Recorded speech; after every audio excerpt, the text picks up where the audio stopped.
ஒரு நாள் ராமர் அரசவையில் உட்கார்ந்துருக்கிறார். ராமராஜ்யம் நடந்துக்கிட்டு இருந்த நேரம். அந்த சமயத்தில் ஒரு நாய் அரச சபைக்கு வந்துதான். அது தலையில் அடிபட்டு ரத்தம். அந்த கோலத்தில் அது அங்கே வந்தது. எல்லாரும் ஆச்சரியமாக அதை பார்த்தாங்க. ராமரும் அந்த நாயை பார்த்தார். நீங்கள் வந்த காரியம் என்ன, என்ன நடந்தது, எதுவாக இருந்தாலும் பயப்படாமல் சொல்லு அப்படின்னார். உடனே அந்த நாய் மெதுவாக சொல்ல ஆரம்பிச்சுதான். ஐயா, நான் தெருவில் போய்கிட்டு இருந்தேன். வழியில் ஒருத்தர் வந்தார். அவர் வேத சாஸ்திரம்லாம் படித்த பெரியவர். அவர் எந்த காரணமும் இல்லாமல் அவர் கையில் வச்சுருந்த குச்சியால் என் தலையில் அடிச்சுட்டார். அதுதான் தலையில் ரத்தம். இதை நீங்கள் விசாரித்து தகுந்த தீர்ப்பு வழங்கணும் அப்படின்னு தான் அந்த நாய். ராமர் பார்த்தார். உடனே தன்னுடைய காவலர்களை அனுப்புனார். அந்த ஆளை எங்கே இருந்தாலும் போய் கொண்டுகிட்டு வாங்க அப்படின்னு விட்டார். காவலர்கள் போனாங்க. அந்த ஆளை பிடிச்சி கொண்டு வந்துட்டாங்க. அரண்மனைக்கு வா அப்படின்னு சொல்லி கூப்பிட்டுட்டு வந்துட்டாங்க. என்ன நடந்ததுன்னு விசாரித்தார் ராமர். அதுக்கு அந்த ஆள் சொன்னார், நான் வீதி வழியாக வந்துக்கிட்டு இருந்தேன். குறுக்க இந்த நாய் வந்தது. நான் அவசரமாக போய்கிட்டு இருந்தேன். இது எனக்கு வழி விடாமல் குறுக்க பூந்து இடைஞ்சல் பண்ணிச்சு. எனக்கு கோபம் வந்துட்டுது. அதனால் அடிச்சுட்டேன். வேத சாஸ்திரம் படித்த நான் என் வசம் இழந்து கோபப்பட்டது பெரிய தப்பு தான். அதை நான் ஒத்துக்கிறேன். குற்றத்தை ஒப்புக்கொள்கிறேன். எனக்கு என்ன தண்டனை கொடுக்கணுமோ அதை கொடுங்க, ஏற்றுக்கிறேன் அப்படின்னு விட்டார். சரி, இப்போ அந்த ஆளுக்கு தண்டனை கொடுக்கணும். என்ன தண்டனை கொடுக்கறது யோசனை பண்ணார் ராமர். அதையும் அந்த நாய்கிட்டே கேட்டார். நீயே சொல்லு, என்ன தண்டனை கொடுக்கலாம் இவருக்கு அப்படின்னார். இதுக்கு அந்த நாய் என்ன சொல்லிச்சு தெரியுமா? இவரை ஏதாவது ஒரு கோயிலுக்கு தர்மகர்த்தாவாக நியமனம் பண்ணி விடுங்க, அதுதான் இவருக்கு சரியான தண்டனை அப்படின்னுது. இதை கேட்டதும் ராமர் முகத்தில் புன்னகை. ஆனால் அங்கே இருந்த மற்றவங்களுக்கெல்லாம் ஆச்சரியம். அது எப்படி, தப்பு செஞ்சவங்களுக்கு தண்டனை கொடுக்கறது தானே நியாயம், அதை விட்டுவிட்டு தர்மகர்த்தா பதவியை கொடுக்க சொல்லுது இந்த நாய் அப்படிங்கிற ஆச்சரியம். இந்த சந்தேகத்தை அந்த நாய்கிட்டே கேட்டாங்க அங்கே இருந்தவங்க. இதுக்கு அந்த நாய் பதில் சொல்லிச்சான். நான் போன பிறவியில் ஒரு கோயிலுக்கு தர்மகர்த்தாவாக இருந்தேன். எவ்வளவோ கவனமாக எச்சரிக்கையாக தான் என்னுடைய கடமைகளை எல்லாம் செஞ்சுக்கிட்டு வந்தேன். அப்படி இருந்தாலும் சில சமயங்களில் என்னையும் மீறி கோயில் செல்வத்தை நான் அனுபவிக்கிறதுக்கு காரணமாயிட்டேன். ஒரு கோவிலுக்கு தர்மகர்த்தாவாக இருக்கிறவங்க எப்படியும் இந்த பாவத்திலேருந்து தப்பிக்கிறது கஷ்டம். அதனால தான் நான் இந்த பிறவியில் நாயாக பிறந்து இப்படி கஷ்டப்படுறேன். இதே நிலைமை இந்த ஆளுக்கும் ஏற்படணும் அப்படிங்கிறதுக்காக தான் அவரையும் ஒரு கோயிலுக்கு தர்மகர்த்தாவை நியமிக்கும்படி கேட்டுக்கிட்டேன் அப்படின்னு தான் இந்த நாய். இதிலேருந்து என்ன தெரியுது? எந்த பதவியில் நாம் இருந்தாலும் நமக்கு தெரியாமல் கூட அதை தவறாக உபயோகப்படுத்தக்கூடாதுங்கிறத இதிலேருந்து புரிஞ்சுக்கணும். இல்லைன்னா அடுத்த பிறவியில் நாயாக பிறந்து எங்கேயாவது போய் வாழை ஆட்டிட்டு நிற்க வேண்டியது தான். கோவில் வாசலில் 2 நாய் பேசிக்கிட்டு இருந்துதான். போன ஜென்மத்தில் நான் மனுஷனாக தான் இருந்தேன்.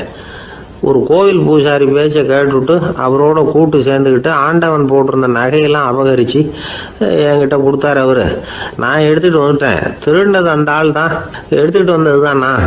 இருந்தாலும் நான் மட்டும் நாயாக பிறந்துட்டேன். இப்போ மட்டும் அந்த பூசாரி என்கிட்ட மாட்டினா கடித்து குதறி விடுவேன் அப்படின்னு தான். அவசரப்பட்டு அப்படி செஞ்சுடாதே. பதிலுக்கு அவரும் உன்னை திருப்பி கடித்தாலும் கடிச்சிருவார். ஏன்னா அவரும் இப்போ ஒரு நாயாக தான் பிறந்திருக்கிறார் அப்படின்னு தான். இன்னொன்று, அது எப்படி உனக்கு தெரியும்னு தான். இது நான் தானே அது அப்படின்னு தான் அந்த நாய். ஒருத்தர் ஒரு தவறு செஞ்சு விடுறாருன்னு வச்சுக்கங்க. உடனே நீ செஞ்சது தவறு அப்படின்னு சொல்கிறது ஒரு வகை. அதுக்கு பதிலாக எது சரின்னு அவர் புரிந்து கொள்ள உதவி செய்கிறது இன்னொரு வகை. இந்த 2வது வகை இருக்குது பாருங்கள், நிர்வாக இயலில் இது ரொம்ப முக்கியம். அலுவலகத்தில் வேலை பார்க்குற ஒருத்தர் முக்கியமாக தெரிஞ்சுக்க வேண்டியது என்ன தெரியுமா? சக ஊழியர்கள்கிட்ட எப்படி பழகணும், மேலதிகாரிகள்கிட்ட எப்படி பழகணும், தனக்கு கீழே வேலை செய்கிறவங்க கிட்ட எப்படி பழகணும், வாடிக்கையாளர்கள்கிட்ட எப்படி பழகணும், இவங்க எல்லார்கிட்டையும் செம்மையான உறவை ஏற்படுத்திக்கிறது எப்படி. இதையெல்லாம் சொல்லிக் கொடுக்குற பாடம் தான் இன்டர் பர்சனல் ஸ்கில், திறமையான உறவு அப்படிங்கிறது. எந்த வேலையில் இருந்தாலும் சரி, இந்த உறவுகளை வளர்க்கும் திறன் உள்ளவங்க சீக்கிரம் முன்னுக்கு வந்துடுறாங்க. மற்றவங்க கிட்ட உறவை பலப்படுத்திக்கிறது எப்படி அப்படின்னு தெரிஞ்சுக்கிட்டோம்னா எந்த ஒரு தடையையும் சுலபமாக தாண்டி செய்கிற தொழிலில் முன்னுக்கு வந்துடலாம். ஹார்வர்டு பல்கலைக்கழகத்தில் ஒரு கணக்கெடுப்பு பண்ணி பார்த்தாங்களாம். பார்க்குற வேலையில் எது மாதிரி குணாதிசயம் உள்ளவங்க வேகமாக முன்னுக்கு வர்றாங்க அப்படின்னு தெரிஞ்சுக்கிறதுக்காக இந்த கணக்கெடுப்பு. வெவ்வேறு துறையில் வேகமாக முன்னுக்கு வந்திருக்கிற பல பேரை சந்தித்து இந்த சர்வேயை நடத்தியிருக்கிறாங்க. அவங்க கண்டுபிடிச்சி சொல்லியிருக்கிற உண்மை என்ன தெரியுமா? ஒருத்தர் ஒரு வேலையில் இருந்தால் அது சம்பந்தப்பட்ட சப்ஜெக்ட் பற்றிய அறிவு 35% இருந்தால் போதுமா. ஆனால் உறவுகளை வளர்க்கக்கூடிய திறன், இன்டர் பர்சனல் ஸ்கில்லு 65% வேணும். இப்படி உள்ளவங்க சீக்கிரம் முன்னுக்கு வந்துடுறாங்களாம். அதனால் ஒருத்தருக்கு வேலை சரியாக புரியலைன்னா கூட விவரமாக மற்றவங்கக்கிட்ட பழகிறது எப்படின்னு புரிஞ்சால் போதும், அவர் முன்னுக்கு வந்துடலாம். அலுவலகங்களில் மட்டும் இல்லை, எல்லா இடங்கள்லையும் இது ரொம்ப முக்கியம். வீட்டுக்குள்ளேயும் இது ரொம்ப முக்கியம், வீட்டுக்கு வெளியேயும் இது முக்கியம். அடுத்தவங்க கிட்ட பழகிறது எப்படிங்கிறத தெரிஞ்சிக்காதவன் வாழ்க்கையில் முன்னேற முடியாது. இன்றைக்கி ஆயுதங்களால் காயப்படுத்தி கொள்ளுகிறவர்களை விட வார்த்தைகளால் காயப்படுத்தி கொள்ளுகிறவர்கள் தான் அதிகம். பெரியவங்க என்ன சொல்கிறாங்க தெரியுமா? நீங்கள் இந்த பூமியில் பிறந்ததன் அர்த்தம் பூர்த்தி ஆகணும்னா அடுத்தவங்களுக்கு உதவி பண்ணுங்க. அடுத்தவங்களுக்கு உதவி செய்ய முடியாவிட்டால் கூட பரவாயில்லை, ஆனால் யாரையும் புண்படுத்தி விடாதீங்க அப்படின்னு சொல்கிறாங்க. எனக்கு தெரிஞ்ச ஒருத்தர் ஒரு அலுவலகத்தில் வேலை பார்க்குறார். அவர் சொல்லுவார், எனக்கு இந்த இன்டர் பர்சனல் ஸ்கில் ரொம்ப அதிகம் சார். சக ஊழியர்கள்கிட்ட ரொம்ப சுமூகமாக நடந்துக்குவேன். என் கூட வேலை பார்க்குற ஒருத்தருக்கு ஏதாவது ஒரு கஷ்டம்னா அந்த சமயத்தில் அவர் செய்ய வேண்டிய வேலையை நான் செஞ்சிருவேன் சார் அப்படிம்பார். நான் அவர்கிட்ட சமீபத்தில் அப்படி ஏதாவது செஞ்சுருக்கீங்களா அப்படின்னு கேட்டேன். செஞ்சுருக்கேன் சார். போன வாரம் புதன்கிழமை ஆஃபீஸில் என் பக்கத்து சீட்டுக்காரருக்கு வயிற்று வலி. உடனே நான் மெடிக்கல் லீவ் போட்டுவிட்டு எங்கள் வீட்டுக்கு போயிட்டேன் சார் அப்படின்னார். ஒரு நண்பர் அவசரமாக என்கிட்ட ஓடி வந்தார். அப்புறம் சொன்னார், என்னால் நம்பவே முடியல சார், என் பையனா இப்படி அப்படின்னு சொல்லி ஆச்சரியப்பட்டார். உங்கள் பையன் அப்படி என்ன தான் செஞ்சுட்டான் அப்படின்னு கேட்டேன். என்னால் முடியாத ஒரு காரியத்தை அவன் செஞ்சுட்டான் சார் அப்படின்னார். அது என்னன்னு தான் சொல்லுங்களேன். என்ன 5வது வகுப்பில் அவன் ஒரே தடவையில் தேறிட்டான் சார். அதாவது ஒரே அட்டம்ப்டில் பாஸ் ஆகிருக்கான் அப்படின்னார் மூச்சு வாங்க. கஷ்டப்பட்டு பரீட்சை எழுதுனது அவன், இவருக்கு ஏன் மூச்சு வாங்குது? நம்மால் செய்ய முடியாத ஒரு காரியத்தை இன்னொருத்தர் செய்யும் பொழுது அது நமக்கு ஆச்சரியமாக இருக்குது. சர்க்கஸ் பார்க்குறோம், ஒருத்தர் அந்த இடத்துல தொங்குறார், அது நமக்கு ஆச்சரியம். ஏன்னா அது நம்மால் முடியாத காரியம்.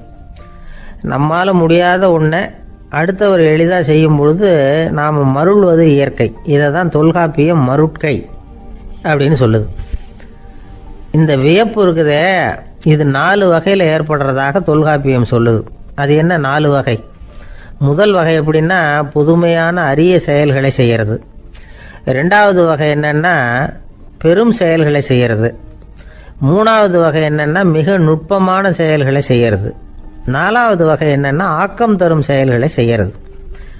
புதுமை, பெருமை, சிறுமை, ஆக்கமோடு மதினம் சாலா மருட்கை 4 அப்படிங்கிறது தொல்காப்பியம். இன்றைக்கி விஞ்ஞானம் புதுசு புதுசாக எதையோ கண்டுபிடிக்குது.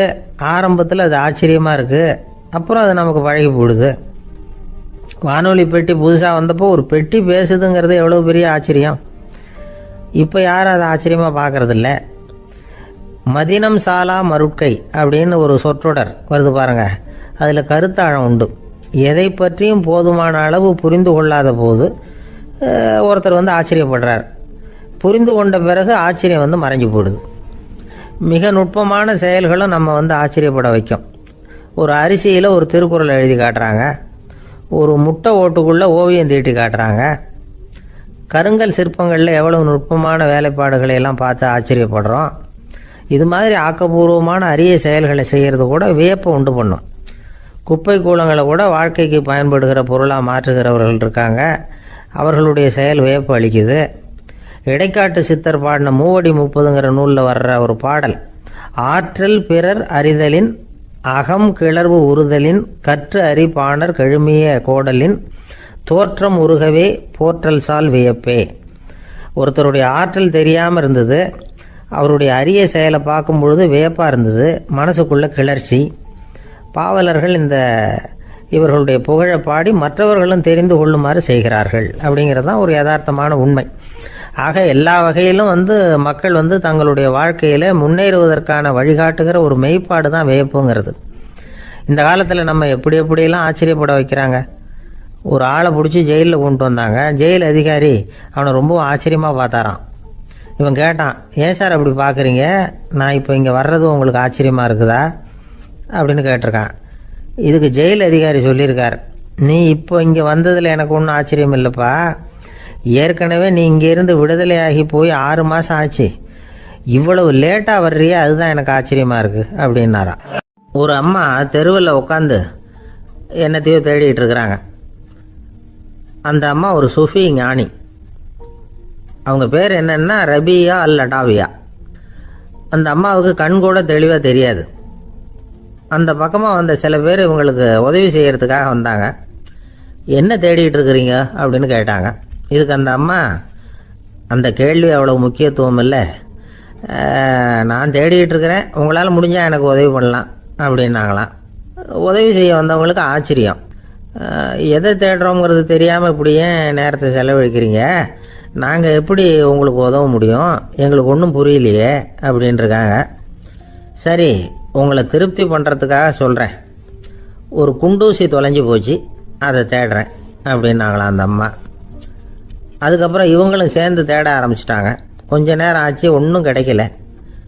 உதவி செய்ய வந்தவங்களும் அழுத்து போட்டாங்க. அப்புறம் கேட்டாங்க, இதை பாருங்கம்மா, இது ரொம்பவும் பெரிய தெரு, அகலமான தெரு, அதனால் குறிப்பாக நீங்கள் எந்த இடத்துல அந்த குண்டூசியை தொலைச்சிங்க அதை சொல்ல முடியுமான்னாங்களாம். இதுக்கு அந்த அம்மா, நீங்கள் மறுபடியும் அர்த்தமில்லாத கேள்வியை கேட்குறீங்க, உங்கள் கேள்விக்கும் நான் தேடுறதுக்கும் என்ன சம்மந்தம்னாங்களாம். இதை கேட்டதும் அவங்க ஒரு மாதிரி ஆயிட்டாங்க. என்னம்மா நீங்கள் பைத்தியம் மாதிரி பேசுகிறீங்க அப்படின்னாங்களாம். சரி, உங்களை மறுபடியும் திருப்திப்படுத்துறதுக்காக சொல்கிறேன், அதை நான் எங்கள் வீட்டில் தொலைச்சுட்டேன் அப்படின்னாங்களாம். அப்புறம் எதுக்காக இங்கே வந்து தேடிட்டு இருக்கிறீங்க அப்படின்னு கேட்டிருக்காங்க. ஏன்னா இங்கே தான் வெளிச்சம் அதிகமாக இருக்குது, அங்கே வீட்டுக்குள்ளே இருட்டாக இருக்குது, அதனால் இங்கே வந்து தேடுறேன், வெளிச்சம் உள்ள இடத்துல தானே தேட முடியும் அப்படின்னாங்களாம் அந்த ஞானி. இந்த கதைக்கு என்ன அர்த்தங்கிறத பெரியவங்க சொல்கிறாங்க. அதாவது இந்த தேடுதல்ங்கிறது ஒரு வியாதி.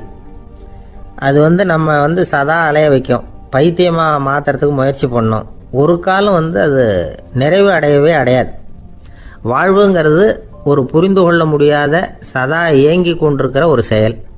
அதுக்கு ஆரம்பமும் இல்லை, முடிவும் கிடையாது. எதையோ தேடணும் அப்படிங்கிற உந்துதல் நமக்குள்ளே இருக்கும், ஆனால் குறிப்பாக எதை தேடிட்டு இருக்கிறோம் அப்படிங்கிறது புரியாது. அப்படி ஏதாவது ஒன்றை தேடி அடைஞ்சிடுறோம்னு வச்சுக்கோங்க, உடனே ஒரு அதிருப்தி வந்துடும். அதனால் வாழ்க்கைங்கிறது சலிப்பு நிறைந்தது அப்படிங்கிற எண்ணத்தை உண்டாக்கிக்கிறோம். ஒன்று அடைஞ்சதுக்கு அப்புறம் இன்னொன்று தேட ஆரம்பிச்சிருவோம். ஆக இந்த தேடல்ங்கிறது நாம் ஒன்று அடைஞ்சாலும் அடையாவிட்டாலும் தொடர்ந்து நடந்துக்கிட்டு தான் இருக்கும். இதுக்கு முடிவே கிடையாது. இந்த உண்மையை நாம் நல்லா புரிஞ்சுக்கணும் அப்படிங்கிறது பெரியவங்களுடைய கருத்து. ஏழையும் தேடுறான், பணக்காரனும் தேடுறான், நோயாளியும் தேடுறான், நோய் இல்லாதவனும் தேடுறான், அதிகாரம் உள்ளவனும் தேடுறான், அதிகாரம் இல்லாதவனும் தேடுறான், முட்டாளும் தேடுறான், அறிவாளியும் தேடுறான். ஆனால் யாரும் இதை தான் தேடி சாதிக்க போகிறோம், இதுதான் முடிவு அப்படின்னு திட்டவட்டமாக சொன்னதில்லை. ஒன்று அடைஞ்சதும் இன்னொன்று தேட ஆரம்பிச்சிடுறாங்க, அவ்வளோதான். அதாவது உங்களின் தேடுபவர் உங்கள் உள்ளே தான் இருக்கிறார், அவரை தேடி கண்டுபிடியுங்கள். இதுதான் ஞானிகள் நமக்கு சொல்லுகிற ஒரு ஆலோசனை. நம்மால் ஒருத்தன் ஜெயிலில் இருந்தான். இன்னொரு கைதி அவனை பார்த்து கேட்டான், ஏன்பா உன்னை பார்க்குறதுக்கு வெளியிலேருந்து யாருமே இங்கே வர்றது இல்லையே, உனக்கு சொந்தக்காரங்களே கிடையாதா அப்படின்னு கேட்டானா. ஏன் இல்லை, எனக்கு சொந்தக்காரங்க நிறைய பேர் உண்டு, அவங்க என்னை பார்க்க வராததுக்கு காரணம் வேற அப்படின்ட்டுருக்கான் இவன். என்ன காரணம்னு கேட்டான் அவன். அதுக்கு இவன் சொன்னானா, அதுக்கு என்ன காரணம்னா அவங்க எல்லாரும் இங்கே உள்ளேயே இருக்கிறாங்க அப்படின்னானா. ஒரு ஆசாமி வேகமாக ஓடிக்கிட்டு இருந்தான். ஏன் இப்படி ஓடுறேன்னு கேட்டார் இன்னொருத்தர். அங்கே ஒரு ஆள் அடிபட்டு கிடக்கிறான், அதை பார்த்தேன், உடனே ஓடுறேன்னா. எங்கேன்னு கேட்டார். ஆஸ்பத்திரிக்குன்னா. ஒரு ஆள் அடிபட்டு கிடக்கிறத பார்த்தா உடனடியாக நாம் செய்ய வேண்டியது முதல் உதவி, அதுக்கப்புறம் தான் ஆஸ்பத்திரி. இன்றைக்கி விபத்துங்கிறது சர்வசாதாரணமாக நடந்துக்கிட்டு இருக்குது. வாகன விபத்து, வெடிகுண்டு விபத்து, தீ விபத்து, கட்டடம் சரியறது, பூகம்பம், இப்படி நிறைய நடக்குது. ஒரு விபத்தை பார்த்துட்டா நம்மளில் பல பேர் நமக்கு என்னத்துக்கு வம்புன்னு ஒதுங்கி போயிடுறதும் உண்டு. சில பேர் துணிஞ்சு கிட்ட போய் உதவி செய்கிறதும் உண்டு. அப்படி உதவி செய்ய நினைக்கிறவங்களுக்கு உபயோகப்படுற தகவல் இது. விபத்தில் காயமடைஞ்சவங்களை 3 பிரிவாக பிரிக்கலாமா. முதல் வகை கொஞ்சம் சீரியஸானது. உயிருக்கு உடனே ஆபத்து தரக்கூடியது. மூளைக்காயம், முகம், கழுத்து காயங்கள், இருதயம், நுரையீரல் காயங்கள், வயத்தில் உள்ளுறுப்பு காயங்கள், அதிகப்படியான இரத்தப்போக்கு, இதனால எல்லாம் பாதிக்கப்பட்டிருந்தால் அது முதல் வகை அப்படின்னு நாமளே மனசுக்குள்ளே முடிவு பண்ணிக்கணும். இவங்களுக்கெல்லாம் உடனடியாக முதல் உதவி கொடுக்கணும். தாமதப்படுத்தாமல் ஆஸ்பத்திரிக்கு கொண்டுகிட்டு போயிடணும். இப்படி கொஞ்சம் எச்சரிக்கையாக நடந்துக்கிட்டால் அவங்களில் பல பேரை காப்பாற்றி போடலாம். ரெண்டாவது வகை எப்படின்னா, முதல் உதவி விரைவாக கிடைச்சா உயிர் பிழைக்கக்கூடிய மார்பு காயங்கள், கைகால் எலும்பு முறிவு, இடுப்பு முதுகெலும்பு காயம், சீரான இரத்த சேதம், இப்படிப்பட்டவங்களை ரெண்டாவது வகையாக பிரிக்கணும். ஆபத்து இல்லாத சிராய்ப்புகள், சிறு காயங்கள், இரத்த உறைவுகள், இதனால் பாதிக்கப்படுறவங்க மூணாவது வகை. ஒருத்தர் தலையில் அடிபட்டு நினைவு விழுந்துட்டாருன்னு வச்சுங்க, அவருக்கு வாந்தி வர்றதுனால புறையேறி மூச்சு அடைப்பு உண்டாகும். இப்படி ஆகாமல் இருக்கிறதுக்காக தலையை ஒரு பக்கமாக சாய்ச்சி வைக்கலாம். நாடி துடிப்பையும் இதய துடிப்பையும் தொட்டு பார்க்கணும். அது குறைஞ்சிருந்தாலும் சரி, நின்று இருந்தாலும் சரி, அவர் மார்பை நிமிஷத்துக்கு 80 தடவை உள்ளங்கையால் அழுத்தி இதய துடிப்பை மீட்கிறதுக்கு உதவி பண்ணணும். கழுத்தில் காயம்பட்டாலும் ஆபத்து அதிகம். கழுத்துக்கு அடியில் ஒரு துண்டை மடித்து வைக்கலாம். 2 பக்கமும் சின்ன தலையணை அல்லது துணி மடிப்புகளை வச்சு கழுத்தை அதிகமாக அசையாமல் பார்த்துக்கலாம். முதுகெலும்பு முறிஞ்சிருக்குமோ அப்படிங்கிற சந்தேகம் இருந்ததுன்னா அவரை அதிகமாக அசைய விடக்கூடாது. அதிகமாக அசைஞ்சால் தண்டு இடத்துல பாதிப்பு ஏற்பட்டு கை கால் விளங்காமல் போயிடும். அவரை ஒரு கனமான போர்வை இல்லைன்னா பாயில் படுக்க வச்சு 4 பேர் மெதுவாக தூக்கி மருத்துவ உதவிக்கு அனுப்பி வைக்கலாம். கையெலும்பு முறிஞ்சிருந்தால் முறிஞ்ச பாகத்தை உடம்போடு சேர்த்து அசையாமல் கட்டி போடலாம். கால் எலும்பு முறிஞ்சிருந்தால் மற்ற காலோடு சேர்த்து கட்டி போடலாம். முறிஞ்ச பாகம் தொங்காமல் பார்த்துக்கணும். அப்போ தான் வீக்கம் உண்டாகாமல் இருக்கும். வெட்டு காயம், குண்டடிப்பட்ட காயம், இதிலெல்லாம் ரத்தப்போக்கு அதிகமாக இருக்கும். ரத்தம் வெளியேற ஆபத்து அதிகம். சுத்தமான துணியை பல மடிப்புகளை மடித்து காயத்தின் மேலே வச்சு அழுத்தமாக ஒரு 10 நிமிஷம் பிடிச்சிக்கணும். ரத்தம் நின்ன உடனே காயத்துக்கு கட்டு போடலாம். சில சமயம் காயம்பட்ட பாகத்தை உயரமாக தூக்கி பிடிச்சிக்கிட்டா தான் ரத்த கசிவு நிற்கும். இந்த விவரங்களையெல்லாம் கொஞ்சம் மனசில் வாங்கி வச்சுக்கிட்டோம்னா சமயத்தில் உதவும். ஏன்னா இந்த காலத்தில் விபத்து எந்த ரூபத்தில் எப்போ வரும்னு யூகிக்கவே முடியல. நண்பர் ஒருத்தர் சொன்னார், நேற்றுக்கு பாருங்கள் சார், என் கண்ணு முன்னாடியே ஒரு சின்ன விபத்து நடந்ததுன்னார். என்னன்னு விசாரித்தோம். ஒரு பஸ்ஸில் வந்துக்கிட்டு இருந்தேன். அந்த பஸ்ஸில் பின்பக்கம் படி ஓரமாக நின்றுக்கிட்டு இருந்த ஒருத்தர் ரோட்டில் விழுந்துட்டார். டிரைவர் அதை கவனிக்கலை, நிறுத்தாமல் அவர் பாட்டுக்கு போகிறாருனார். கண்டக்டர் உடனே விசில் கொடுத்து பஸ்ஸை நிறுத்த வேண்டியது தானே அப்படின்னோம். அதுதான் சார் முடியாமல் போச்சுன்னார் அவர். ஏன்னு கேட்டாங்க. தவறி கீழே விழுந்ததே அந்த கண்டக்டர் தான் சார் அப்படிங்கிறார். ஒரு சீன தேசத்து அரசர் இருந்தார். அவருக்கு வயசாயிட்டுது. அவருக்கு அடுத்தபடியாக அவருடைய புள்ள பட்டத்துக்கு வரணும், ஆட்சி பொறுப்பை ஏற்றுக்கணும். ஒரு நல்ல தலைவனுக்கு இருக்க வேண்டிய பண்புகள்லாம் தன்னுடைய மகனுக்கு இருக்கணும்னு விரும்பினார் அந்த அரசர். அதனால் இளவரசனை பக்கத்தில் இருந்த ஒரு குரு கிட்ட அனுப்புனார். இளவரசன் அவர்கிட்ட போய் சேர்ந்தான். அந்த குரு என்ன பண்ணார் தெரியுமா? இவனை பார்த்து சொன்னார், இதை பாருப்பா, நீ என்ன பண்ணுற, இப்போவே பக்கத்தில் இருக்கிற காட்டுக்கு போ, நடு காட்டில் போய் ஒரு இடத்துல உட்காந்துக்கோ. அங்கே என்னென்ன சத்தம்லாம் உன் காதில் விழுதுன்னு கவனித்து கேளு. உன் காதில் விழுந்த ஓசைகள் என்னென்னங்கிறத என்கிட்ட சொல்லு, அதுதான் எனக்கு தெரியணும், உனக்கு வேலையும் அதுதான் அப்படின்னு சொல்லி அனுப்பி வச்சுட்டார். இளவரசன் காட்டுக்கு போனான். குரு சொன்னபடியே ஒரு இடத்துல உட்காந்து கவனித்து கேட்டான். அதுக்கப்புறம் குருக்கிட்ட திரும்பி வந்தான். என்னென்ன சத்தம்லாம் கேட்ட அப்படின்னு கேட்டார் குரு.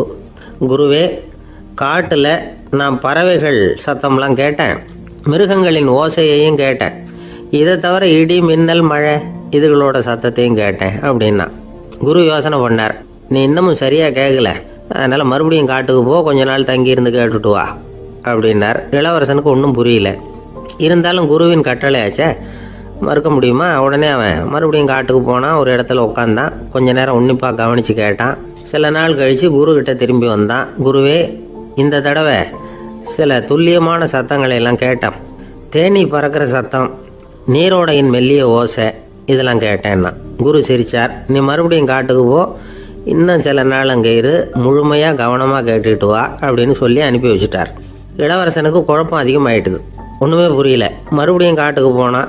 மௌனமாக ஒரு இடத்துல உட்காந்துட்டான். அப்படியே தியானத்தில் ஆழ்ந்துட்டான். சில நாளில் அவனுக்கு இதுவரை கேட்காத ஓசைகள்லாம் கேட்க ஆரம்பிச்சிட்டுது. இதைத்தான் நான் கேட்கணும்னு என்னுடைய குரு எதிர்பார்த்துருக்கிறாருங்கிறத புரிஞ்சுக்கிட்டான். உடனே குருக்கிட்ட ஓடனான். குருவே, இந்த தடவை காதுகளுக்கு கேட்க முடியாத சில ஓசைகளை கூட என்னால் உணர முடிஞ்சுது. பூ மலருகிற ஓசை, சூரியனால் பூமி சூடாகிறப்போ எழுகிற ஓசை, காலை பனித்துளி இந்த புல்லுலாம் குடிக்கிற ஓசை, இது எல்லாம் என்னால் நல்லா கேட்க முடிஞ்சுது அப்படின்னா. குருவுக்கு இப்போ தான் திருப்தி ஏற்பட்டு தான் இளவரசனை பார்த்து சொன்னார், இதை பாருப்பா, இப்போ தான் நாட்டை ஆளுகிற தகுதி உனக்கு வந்திருக்குது அப்படின்னு சொல்லி அதுக்கு விளக்கமும் கொடுத்தாராம். எந்த அரசன் தன்னுடைய மக்களின் இதயம் பேசுகிற மௌன மொழியை, மௌன வார்த்தைகளை கேட்குறானோ அவன்தான் ஆள தகுதி உள்ளவன். எந்த அரசன் தன்னுடைய மக்களின் உணர்ச்சிகளை உண்மையாக உணர்றானோ அவன்தான் முதன்மையான அரசன். போலி வார்த்தைகளை மட்டும் கேட்டுட்டு பல மௌன ராகங்களை காதில் வாங்கிக்காதவன் அரசனே இல்லை. எந்த நாட்டில் எப்போ ஒரு அரசன் தன்னுடைய மக்களின் உணர்ச்சிகளை கேட்க மறுக்கிறானோ அன்னையிலேருந்தே அந்த நாடு அழிய தொடங்குது அப்படின்னு அர்த்தம். இதுதான் அந்த குரு இளவரசனுக்கு போதிச்சது. வாயால் பேசுகிறத மட்டும் கேட்டு ஏமாறக்கூடாது, உணர்ச்சிகளையும் கேட்கறதுல தான் மனப்பக்குவம் உண்டாகும். மக்கள் உணர்ச்சிகளை புரிந்து கொள்ளாத அரசர்கள் நீடிச்சிருக்க முடியாது. அது மாதிரி நாடுகளில் அடிக்கடி குழப்பம் தான் உண்டாகும். அப்படி இருந்தால் அடிக்கடி ஆட்சி மாறிக்கிட்டு இருக்கும். அப்படிப்பட்ட ஒரு தேசம், அங்கே ஒரு சிறைச்சாலையில் 3 கைதிகள் பேசிக்கிட்டு இருந்தாங்க. ஒருத்தன் சொன்னான், நான் இந்த நாட்டு ராஜாவை எதிர்த்து பேசிக்கிட்டு இருந்தேன், அதனால் என்னை பிடிச்சி கொண்டாந்து இங்கே போட்டுட்டாங்க அப்படின்னா ஒருத்தன். இன்னொருத்தன் சொன்னான், நான் இந்த நாட்டு ராஜாவை ஆதரித்து பேசிக்கிட்டு இருந்தேன், அதனால் என்னை பிடிச்சி கொண்டாந்து இங்கே தள்ளிவிட்டாங்க அப்படின்னா. அது சரி, நீ என்ன தப்பு பண்ண அப்படின்னு சொல்லி 3வது ஆளை பார்த்து இவங்க கேட்டாங்க. அதுக்கு அந்த ஆள் சொல்கிறான், நான் தான் இந்த நாட்டு ராஜா அப்படின்னானா. கணவன் மனைவி அன்பாக இருக்கணும், ஒருத்தர் நல்லா புரிஞ்சுக்கணும், விட்டு கொடுக்குற மனப்பான்மை வேணும். அதுதான் ஒரு நல்ல குடும்பம். இன்றைக்கி பல குடும்பங்களில் அர்த்தமில்லாத சண்டைகள் தான் அதிகம். கிராமப்புறங்களில் வேடிக்கையாக ஒரு கதை சொல்லுவாங்க. ஒரு ஊரில் ஒரு ஆள் இருந்தான், வேலை வெட்டி இல்லாமல் சும்மாவே இருந்தான். அவனுக்கு கல்யாணம் பண்ணி வச்சாங்களாம். மனைவி சேர்ந்தா, சும்மாவே உட்காந்துருக்கிறியே, ஏதாவது சம்பாதிக்கிற வழியை பாரு அப்படின்ட்டு இருக்கா. அதுக்கு தான் யோசனை பண்ணிகிட்டு இருக்கிறேன், ஒரு அருமையான ஐடியா அப்படின்னானா. என்ன அது சொல்லு அப்படின்ட்டுருக்கா. அவன் ஒரு ஆட்டுக்குட்டி வாங்க போகிறேன்னு இருக்கான். அதை வாங்கி என்ன பண்ண போகிறேன்னா, அந்த குட்டி வளரும், பெருசாகும், அதுக்கப்புறம் அது நிறைய குட்டி போடும் அப்படின்ட்டுருக்கான். சரி, அப்புறம் என்ன, அதையெல்லாம் சந்தையில் கொண்டுட்டு போய் விற்றுவிட்டு அந்த காசுக்கு ஒரு எருவு மாடு வாங்கலாம். சரி, அது எதுக்கு? எருவு மாடு நிறைய பால் கொடுக்கும், அதை கொண்டுகிட்டு போய் பால் பண்ணையில் கொடுப்பேன், அல்லது நானே விற்றுருவேன், கை நிறைய காசு கிடைக்கும். அதுக்கப்புறம் ஒரு பசுமாடு வாங்குவேன், பாலையும் விற்கலாம், நாமளும் காய் போட்டு சாப்பிட்லாம், இப்படிலாம் சொல்லியிருக்கான். அப்போ அந்த பொண்ணு சொல்லிச்சான், அடுத்த தெருவில் இருக்கிற எங்கள் அம்மா வீட்டுக்கும் கொஞ்சம் பால் கொடுத்து அனுப்பலாம் அப்படின்ட்டுருக்கா அந்த பொண்ணு. இந்த இடத்துல கணவனுக்கு கோவம் வந்துட்டுது. அது எப்படி உங்கள் அம்மா வீட்டுக்கு எதுக்கு கொடுக்கணும், அதெல்லாம் முடியாதுன்றிருக்கான். இந்த இடத்துல சண்டை ஆரம்பமாயிட்டுது. கொஞ்ச நேரத்தில் 2 பேரும் சத்தம் போட ஆரம்பிச்சிட்டாங்க. கடுமையான சண்டை நடக்கிறத பக்கத்து வீட்டுக்காரன் காதில் வாங்கினான். அவன் ஓடியாந்தான். அவனுக்கு தெரியும், வாங்காத மாட்டுக்காக இப்படி சண்டை போட்டுக்கிட்டு இருக்கிறாங்கங்கிறது அவனுக்கு புரியும். அவன் ஓடி சொன்னான், ஏண்டா உன்னோட பசுமாட்டை ஒழுங்காக கட்டி போடக்கூடாதான்னு இருக்கான். என்னடா சொல்கிறேன்னா, இவன் உன் மாடு என் தோட்டத்தில் மேய்ஞ்சுட்டுது, பயிரெலாம் நாசமாயிட்டுது, 10,000 ரூபா அளவுக்கு சேதம், அதை வாங்கிட்டு போகிறதுக்கு தான் வந்தேன், குடுறா 10,000 நானா. இவன் அரண்டு போயிட்டான். அப்புறம் சொன்னான், டே, நான் இன்னும் மாடே வாங்கலையே, அதுக்குள்ளே அது எப்படிடா உன் தோட்டத்தில் மேயும், என்னடா உளறேன்ருக்கான். நீ தாண்டா இப்போ உளறிக்கிட்டு இருக்க, மாடே வாங்கலை, அதுக்குள்ளே எப்படிடா உன்னுடைய மனைவி அவங்க அம்மா வீட்டுக்கு பால் கொடுத்து அனுப்ப முடியும் அப்படின்னு அவன் கேட்டானா. நம்ம ஆளுக்கு இப்போ தான் புத்தி வந்துதான். அர்த்தமே இல்லாத சண்டை போட்டுக்கிட்டு இருக்கிறோம் அப்படிங்கிறத அவன் புரிஞ்சுக்கிட்டானான். இது நம்ம முன்னோர்கள் சொல்லியிருக்கிற ஒரு கதை. சண்டையில் தான் அர்த்தம் இல்லையே தவிர கதையில் அர்த்தம் உண்டு. அதாவது இல்லாத விஷயங்களுக்காக சண்டை போட்டுக்கிட்டு இல்லறத்தை வீணாக்கிக்கிட்டு இருக்கிற மனிதர்கள் இன்றைக்கு நிறைய பேர் இருக்கிறாங்க. ஒருத்தன் தன்னுடைய மனைவியை பற்றி மாமனார்கிட்ட புகார் சொன்னானா, மாமா, உங்கள் பொண்ணு அர்த்தமில்லாத சண்டை போடுறா, எதுக்கு எடுத்தாலும் எடுத்து எறிஞ்சு பேசுகிறா அப்படின்ட்டுருக்கான். நீ எப்படி மாப்பிள்ளை அதை சமாளிக்கிற அப்படின்னு கேட்டிருக்காரு அவர். அவள் எடுத்து எறிகிறது என் மேலே படாமல் ஒதுங்கி நின்றுக்கிறேன் அப்படின்னு நானா இவன்.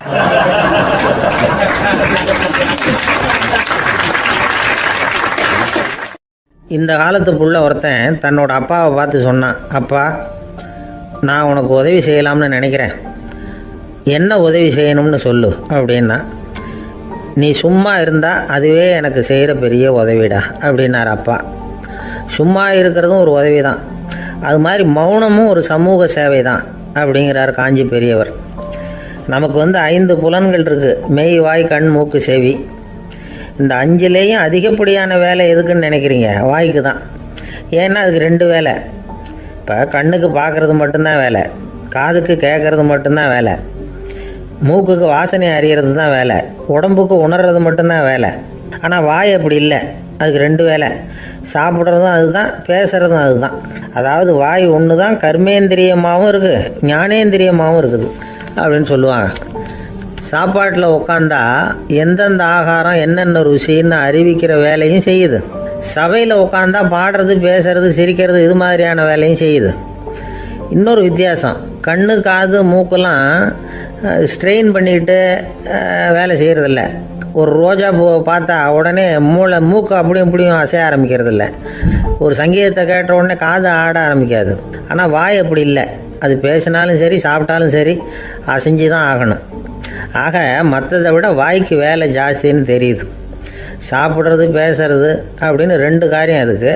இப்படி 2 காரியம் இருக்கிறதுனால அது 2ஐயும் பாதியாக குறைச்சிக்கணுங்கிறது கடவுள் அபிப்பிராயமாக இருக்கணும் அப்படிங்கிறார் காஞ்சி பெரியவர். ஆனால் இப்போ நாம் அப்படியே நடந்துக்கிறோம், அதுக்கு நேர்மாறாக நடந்துக்கிறோம். நாம் சாப்பிட்றதும் அதிகம், பேசுகிறதும் அதிகம், 2 வேலையையும் தேவைக்கு அதிகமாகவே செய்கிறோம். வாய் தான் ரொம்ப ஓவர் ஒர்க்குடு. அதுக்கு ஓய்வு கொடுத்தா உடம்பும் நல்லாயிருக்கும், உலகமும் நல்லாயிருக்கும். மௌன விரதம் இருக்கிறதெல்லாம் எதுக்காக நினைக்கிறீங்க? இதுக்காக தான். இந்த காலத்தில் மௌனமாக இருக்கிறவங்கெல்லாம் மகத்தான தொண்டு செய்கிறாங்க அப்படின்னு தான் சொல்லணும். சத்தம் அதிகமாக போய் தான் சவுண்டு பொல்யூஷன் வருது. அது மட்டும் இல்லை, மௌனமாக இருந்தால் சண்டை சச்சரவே வராது. மௌனம் கலக நாஸ்தி. ஆக இதுவும் ஒரு சமூக சேவை தான். நமக்கு தான் வாய் இருக்குதுங்கிறதுக்காக வசமாக சாப்பிட்றதும் தப்பு, வளவளன்னு பேசுகிறதும் தப்பு. ஒரு கருத்தை சொல்கிறதுக்கு ஒரே ஒரு சொல்லு போதும் அப்படின்னு இருக்கும்பொழுது 2 சொற்களை செலவு பண்ணாதே. எவ்வளவு சொன்னாலும் அதனால் ஒரு பயனும் விளையாது அப்படின்னு தெரிய வருமேயானால் அந்த ஒரு சொல்லையும் விரயம் பண்ணாதே அப்படிங்கிறார் ஒரு அறிஞர். எல்லா குணங்கள்லேயும் மௌனம்தான் சிறந்தது அப்படிங்கிறார் ஒருத்தர். மௌனமாக இருக்கிறது மூலமாக மற்றவர்கள் குறைகளை நம்மளால் தெரிஞ்சிக்க முடியும். அதே சமயத்தில் நம்மக்கிட்ட இருக்கிற குறைகளை மற்றவங்களுக்கு தெரியாமல் மறைச்சிக்கவும் முடியுங்கிறார் அவர். உண்மைதானே? ஒரு பெரிய மேடை பேச்சாளர், பொது வாழ்க்கையில் 25 வருஷ காலமாக ஈடுபட்டிருக்கிறவர். அவர் மனைவி ஒரு நாள் சொன்னாங்க, எங்கள் வீட்டுக்காரர் 25 வருஷ காலமாக பொது வாழ்வில் ஈடுபட்டிருந்தா கூட இந்த மாதம் 10ஆம் தேதியிலேருந்து தான் மக்களுக்கு சேவை செய்ய ஆரம்பிச்சிருக்கார் அப்படின்னு நாங்கள் ரொம்ப பெருமையாக. 10ஆம் தேதிக்கு அப்படி என்ன விசேஷம் அப்படின்னு கேட்டோம்.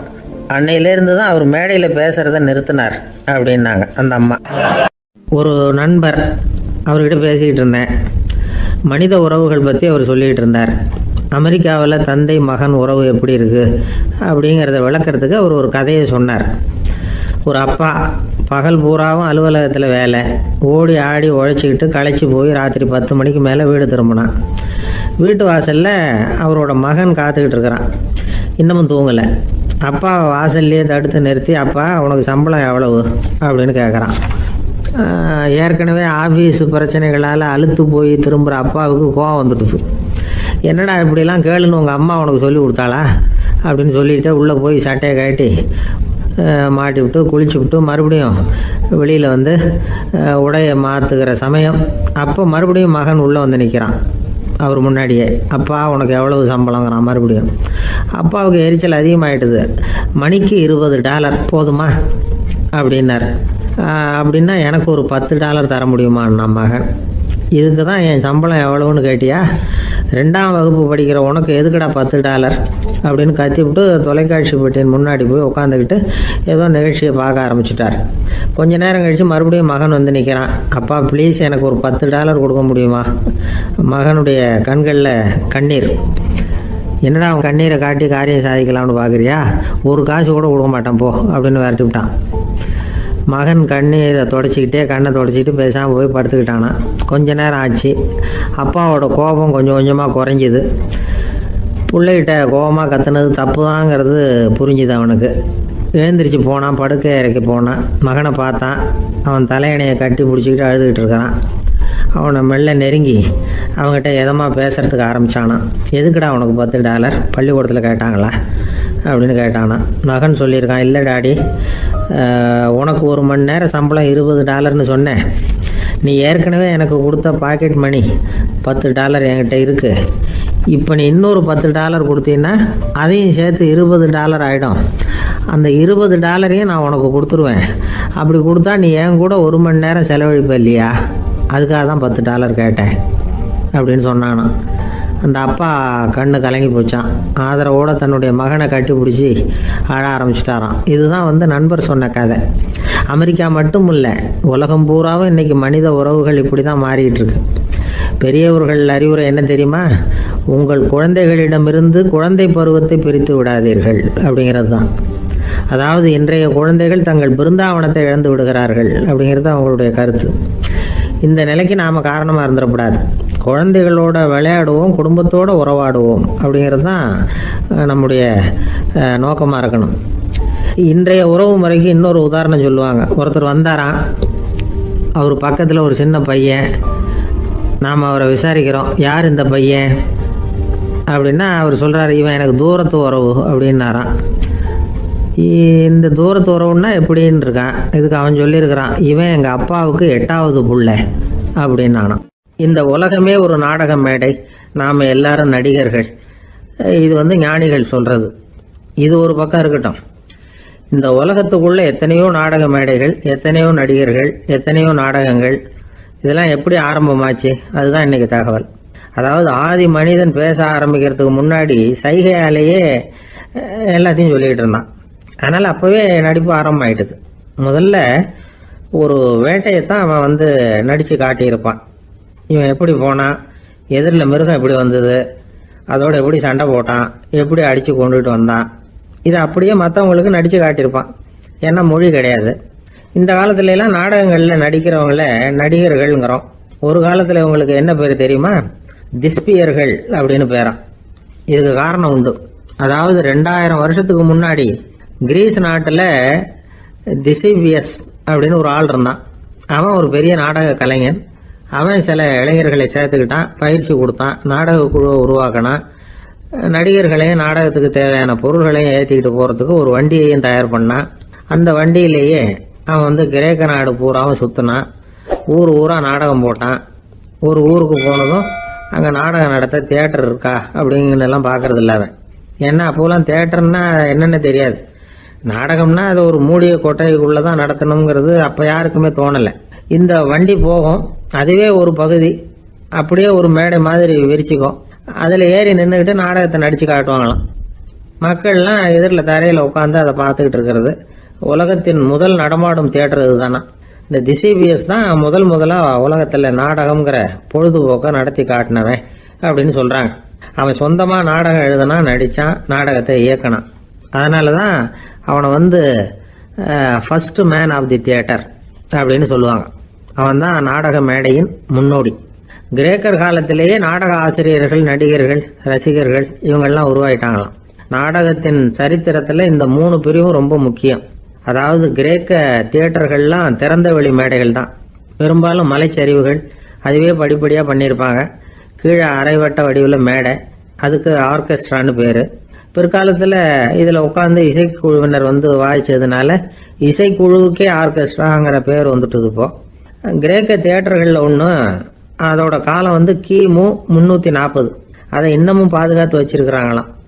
எபிடாரஸ் அப்படிங்கிற இடத்துல அது இருக்குதான். இன்னமும் அந்த தியேட்டரை பயன்படுத்திக்கிட்டு வர்றாங்களாம். சிறந்த கிரேக்க நாடகங்கள்லாம் அங்கே நடிக்கிறாங்களாம். ஆரம்ப காலத்திலேயே கட்டணம் கிடையாது. அப்புறம் பின்னாடி தான் நுழைவு கட்டணம்லாம் அப்படியே வந்துட்டு தான். நடிகர்கள் பளபளப்பான ஆடைகள் உடுத்தி இருப்பாங்களாம்.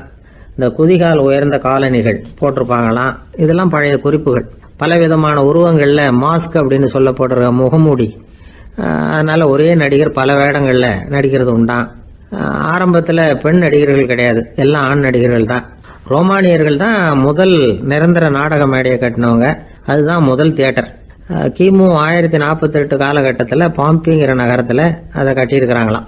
கிரேக்க ரோமானிய தியேட்டர்களின் அடிப்படையிலேயே இந்த இத்தாலிய வடிவ அமைப்பாளர்கள் இந்த குதிரை லாட வடிவில் ஒரு ஆடிட்டோரியத்தை உருவாக்கினாங்களாம். இப்படி அதை பற்றி நிறைய தகவல் இருக்குது. 1576 லண்டனில் இந்த வின்ஸ்பர்ரி, அப்புறம் இந்த பில்ட்ஸில், அப்புறம் ஜேம்ஸ் இப்படிங்கிற ஒரு முயற்சியால் தான் இங்கிலாந்தில் முதல் தியேட்டர் உருவாச்சான். அப்படி ஒருத்தர் இருந்தாராம். உலக நாடக மேடையின் வரலாறு இதுதான். அதாவது இப்பெல்லாம் அறிவியல் வளர்ச்சி அதிகமாயிட்டுது. திரைப்படம், தொலைக்காட்சி எல்லாம் வந்தாச்சு. ஒவ்வொரு வீடுமே ஒரு குட்டி தியேட்டர் மாதிரி ஆயிட்டுது. தொலைக்காட்சி முன்னாடி உட்காந்து எழுந்திருக்கவே மனசு வர்றதில்லை. ஒரு அம்மா ஒரு மனோதத்துவ டாக்டரை தேடிட்டு வந்தாங்களாம் இந்த காலத்தில். டாக்டர், எங்கள் வீட்டுக்காரர் எப்போ பார்த்தாலும் டிவி முன்னாடி உட்காந்துக்கிட்டு அதையே வெறிச்சு பார்த்துக்கிட்டு இருக்கிறார், உத்து பார்த்துக்கிட்டு இருக்கார், எனக்கு சந்தேகமாக இருக்குன்னாங்களாம். இது மனக்கோளாறு இல்லைங்க, ஆர்வ கோளாறு, அவ்வளவுதான், இதுக்காக பயப்படாதீங்கன்னாரான் டாக்டர். அப்படி இல்லை டாக்டர், டிவி ஓடும் பொழுது நாம எல்லாம் அதை பார்க்குறோம் சரி, ஆனால் அவர் அப்படி இல்லை, டிவியை நிறுத்தினதுக்கு அப்புறமும் அதையே உத்து பார்த்துட்டு உட்காந்துருக்கிறார், அதனால தான் சந்தேகப்பட்டு உங்ககிட்ட வந்தேன் அப்படின்னாங்களாம். ஒரு பெரியவர்கிட்ட பேசிக்கிட்டு இருந்தேன். அவர் என்கிட்ட ஒரு கேள்வி கேட்டார். திருடர்கள் எத்தனை வகை தெரியுமா உனக்கு அப்படின்னார். இதுதான் அவர் கேட்ட கேள்வி. எதுக்காக என்ன பார்த்து அந்த கேள்வி கேட்டாரு தெரியல. இருந்தாலும் நான் அவருக்கு பதில் சொன்னேன். திருடர்களில் எத்தனையோ வகை உண்டுங்க. கார் திருடன், சைக்கிள் திருடன், முகமூடி திருடன், எப்படி சொல்லிகிட்டே போகலாம். இருந்தாலும் என்னுடைய சிற்றறிவுக்கு எட்டின வரையில் திருடர்களை 2 வகையாக பிரிக்கலாம் அப்படின்னு நினைக்கிறேன்.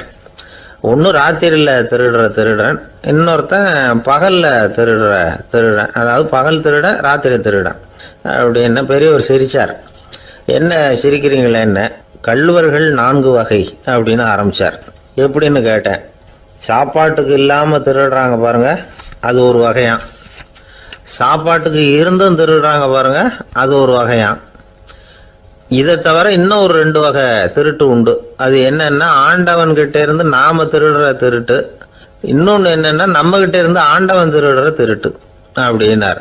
எனக்கு ஒன்றும் புரியல. என்ன சார் இது, ஆண்டவனையே திருடன்னு சொல்றீங்களே அப்படின்னு ஆச்சரியமா. ஆமாங்க, ஆண்டவனை கல்வன்னு சொல்றது இல்லையா. காஞ்சிபுரத்துக்கு பக்கத்துல திருக்கார்வனம் அப்படின்னு ஒரு ஊர் இருக்கு. அங்க உள்ள பெருமாளுக்கு கல்வர்னு தான் பேரு. அது மட்டும் இல்ல, திருமங்கை ஆழ்வார் தம்முடைய திரு நெடுந்தாண்டகத்துல கார்வனத்துள்ளாய் கல்வா அப்படின்னு தான் அழைக்கிறார் அப்படின்னு நிறைய உதாரணம்லாம் சொல்ல ஆரம்பிச்சார். அதுக்கப்புறம் அவர்கிட்ட பேசி நான் புரிஞ்சுக்கிட்ட விவரங்களை தான் இப்போ உங்ககிட்ட சொல்ல போகிறது. அதாவது அவர் சொன்ன முதல் வகை திருடர்கள் சாப்பாட்டுக்கு இல்லாமல் திருடுறவங்க. இவங்களை திருத்தி போடலாம். சாப்பாட்டுக்கு இருந்தும் பணம் சேர்க்கணுங்கிற ஆசையால் பொய் கணக்கெல்லாம் எழுதுறாங்க பாருங்க, அவங்க தான் 2வது வகை. 3வது வகை திருட்டு தான் மிகப்பெரிய திருட்டு. இறைவனுக்கு சொந்தமானதை நம்முடையதுன்னு நினைக்கிற திருட்டு. எது இறைவனுக்கு சொந்தமானது அப்படின்னா ஆத்மா. பகவானுக்கு சொந்தமான ஆத்மாவை நம்முடையதுன்னு நினைக்கிறது தான் அந்த மாபெரும் திருட்டு. இதுக்கு பேர் தான் ஆத்மாபகாரமா. சரி, இதுக்கு பரிகாரம் என்ன? எல்லாம் இறைவனுடையது, நமக்கு ஒன்றும் இல்லை அப்படின்னு நினைக்கிறது தான் இதுக்கு பரிகாரம். இதெல்லாம் இருக்கட்டும். 4வது திருட்டு ஒன்று சொன்னோம்ல, ஆண்டவன் நம்மகிட்ட இருந்து திருடுறது. அது எப்படி? ஆண்டவனை கல்வன்னு சொல்றாங்க, அது சரி. அவர் என்னத்தை திருடினார்? இப்போ இன்னொருத்தருக்கு சொந்தமான ஒன்றை எடுத்து வச்சுக்கிறது தான் கள்ளத்தனம். ஆனா ஆண்டவன் எடுத்துக்கிட்டோம்னா இருக்கிறது எல்லாமே அவனுக்கு சொந்தம். அப்படி இருக்கிறப்போ அவரை எப்படி கல்வன்னு சொல்றது? இது என்ன புரியாம இருக்குதே அப்படின்னு சொல்லி பார்த்தா அதுக்கும் விளக்கம் சொல்றாங்க அவங்க. அதாவது ஆண்டவனுக்கு உருவமே கிடையாது, அரூபமா இருக்கிறவன், அதாவது உருவம் இல்லாமல் இருக்கிறவன். அப்படி உள்ள பகவான் நம்மளை மாதிரி உருவத்தில் இருக்கிறான். நம்மளை மாதிரியே கையை காலு மூக்கெல்லாம் இருக்குது ஆண்டவனுக்கு. இந்த உருவம் நம்மகிட்ட இருந்து திருடினது தானே. அவன் தன்னுடைய உண்மையான திருமேனியை நமக்கு காட்டாம, அதாவது தரிசனம் கொடுக்காம இருக்கிறது கள்ளத்தனம் தானே. அதனால தான் இதுவும் ஒரு பெரிய திருட்டு, இருக்கிறதுலேயே மிகப்பெரிய திருட்டு அப்படிங்கிறார். என்கிட்ட பேசிக்கிட்டு இருந்தார், இந்த விஷயம்லாம் சொல்லிட்டு இருந்தாரு இந்த பெரியவர். அதாவது திருட்டை ஆன்மீக நோகத்தில் அவர் பார்க்குறார். நம்ம பார்வையில் இதை விட அபூர்வமான திருட்டுலாம் இங்கே உண்டு. அபூர்வமான திருடர்களும் உண்டு. ஒரு திருடன் சிறையிலிருந்து விடுதலையாகி வெளியில் போனான். கொஞ்ச நாளில் மறுபடியும் திரும்பி ஜெயிலுக்கு வந்துட்டான். அப்போது சிறை அதிகாரி அவனுக்கு அறிவுரை சொன்னாராம். ஏன்பா இப்படி அடிக்கடி தப்பு பண்ணிவிட்டு ஜெயிலுக்கு வந்துடுறியே, உனக்கு சொந்த பந்தம் எதுவும் இல்லையா? உனக்கு அப்பா, அண்ணன், தம்பிகள் அவங்க கூட எல்லாம் சேர்ந்து வாழணுங்கிற ஆசை இல்லையா அப்படின்னு கேட்டிருக்கார். அவங்களோட சேர்ந்து வாழணுங்கிற ஆசை எனக்கு நிறைய உண்டுங்க சார் அப்படின்னு அவன். அப்புறம் எதுக்கு இப்படி ஜெயிலுக்கு வந்துடுற அப்படின்னாரான் அவரு. அவங்க எல்லாருமே இங்கே தானே சார் இருக்காங்க அப்படின்னு அவன். நம்ம கிட்ட ஒருத்தன் தப்பா நடந்துக்கிட்டானா உடனே நாம என்ன செய்வோம்? கையை ஓங்கிட்டு அவனை அடிக்க போவோம். நாம் அவங்ககிட்ட அவனை விட ஒருபடி மேலாக தப்பாக நடந்துக்குவோம். ஆனால் பெரியவங்கள்லாம் அப்படி நடந்துக்கிறது இல்லை. இன்னா செய்தாரை ஒருத்தல் அவர் நாண நன்னயம் செய்து விடல் அப்படின்னு வள்ளுவர் சொல்லியிருக்கார் இல்லையா? அதுக்கு தகுந்த மாதிரி நடந்துக்குவாங்க. பாயசித் விஸ்தாமிங்கிறவர் ஒரு பெரிய ஞானி. அவர் ஒரு நாள் ராத்திரி ரொம்ப நேரம் மசூதியில் இருந்துட்டு வீட்டுக்கு திரும்பி வந்துகிட்டு இருக்கிறார். வழியில் ஒரு குடிகாரன், அவன் கையில் ஒரு இசைக்கருவி, அதை கண்ணா பின்னான்னு மீட்டிக்கிட்டு வாய்க்கு வந்தபடி என்னத்தையோ பாட்டுன்னு நினச்சிக்கிட்டு பாடிக்கிட்டு அவன் பாட்டுக்கு கிடக்கிறான் வழியில். அதோடு இருந்தாலும் பரவாயில்ல, அந்த பக்கமாக வழியில் போகிறவங்க வர்றவங்களையெல்லாம் பார்த்து கண்ணா பின்னான்னு திட்டிக்கிட்டு இருக்கிறான், ரொம்ப வளர்க்குறான். பாயசித் பிஸ்தாமிங்கிற அந்த பெரியவர் அந்த வழியாக போகிறார். அவனை பார்க்குறார். அவனுடைய நிலைமையை பார்த்துட்டு பரிதாபப்படுறார். ஏன்பா இது மாதிரியெல்லாம் நடந்துக்கிற, இப்படி நடக்கலாமா அப்படின்னு ஏதோ கொஞ்சம் புத்திமதி சொல்கிறதுக்கு ஆரம்பித்தார். அவனுக்கு கோபம் வந்துட்டுது. கையில் வச்சிருந்த வாத்திய கருவி அதால் ஓங்கி அந்த பெரியவர் தலையில் ஒரு அடி கொடுத்தான். ரத்த காயம் ஏற்பட்டு போச்சு. அவன் கையில் இருந்த இசைக்கருவியும் அடித்த வேகத்தில் ரெண்டாக உடஞ்சி போச்சு. அவ்வளோ வேகமாக அடிச்சிருக்கான். இவ்வளவு தூரத்துக்கு நடந்து போச்சுல்ல, அந்த மாபெரும் ஞானி வாயை திறந்து ஒரு வார்த்தை கூட பேசலை. பேசாமல் தலையை பிடிச்சிக்கிட்டு அவர் பாட்டுக்கு போயிட்டார். மறுநாள் அந்த பெரியவர் என்ன பண்ணார் தெரியுமா? கொஞ்சம் இனிப்பு பண்டங்கள், கொஞ்சம் பணம், இது ரெண்டையும் ஒரு ஆள் மூலமாக அனுப்பி வச்சார் அந்த குடிகாரனுக்கு. அவனுக்கு ஒன்றும் புரியல. என்ன விவரம்னு விசாரித்தான். வந்த ஆள் ஒரு கடுதாசியை நீட்டினான். அதில் விவரம் இருந்தது. ஞானி எழுதியிருக்கிறார், இதை பார்ப்பா, உங்களுடைய இசைக்கருவி உடையறதுக்கு என்னுடைய தலை காரணமாக ஆயிட்டுது. அதுக்காக நான் ரொம்ப வருத்தப்படுறேன். அதுக்காக தான் பணம் அனுப்பி வச்சுருக்கேன். வேறு புதுசாக ஒரு இசைக்கருவி வாங்கிக்கோ. அப்புறம் இன்னொரு விஷயம், நேற்றுக்கு ராத்திரி என்கிட்ட ஏகப்பட்ட கசப்பான வார்த்தைகளை பேசினேன். இதோடு அனுப்பியிருக்கிற இனிப்பு பண்டங்களை சாப்பிட்டு உன்னுடைய நாவில் உள்ள கசப்பை மாற்றிக்கோ அப்படின்னு அதில் எழுதப்பட்டிருந்தது. இந்த சமயத்தில் அவன் குடி மயக்கத்தில் இல்லை, தெளிஞ்சு போயிருந்த நேரம் அது. அதனால் அதை படித்த உடனே அவனுக்கு ரொம்ப வெக்கமாக போச்சு. தலை குனிஞ்சான், யோசனை பண்ணான். கொஞ்ச நேரத்தில் தன்னுடைய நண்பர்கள் சில பேரையும் கூப்பிட்டுக்கிட்டு நேராக அந்த ஞானி இருக்கிற இடத்துக்கு ஓடினான். அவர் காலில் விழுந்தான். அவர்கிட்ட மன்னிப்பு கேட்டுக்கிட்டான்.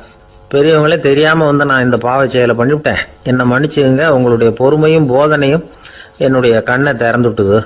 இனிமேல் நானும் என்னுடைய நண்பர்களும் நல்ல வழியில் திருந்தி வாழ போகிறோம் அப்படின்னா. ஞானி செய்த நன்னயம் குடிகாரனை எப்படி திருத்திருக்கு பார்த்தீங்களா? இந்த கதையை கேட்டுவிட்டு ஒருத்தர் சொன்னார், என் வாழ்க்கையில் கூட அப்படி ஒரு சம்பவம் நடந்தது சார்.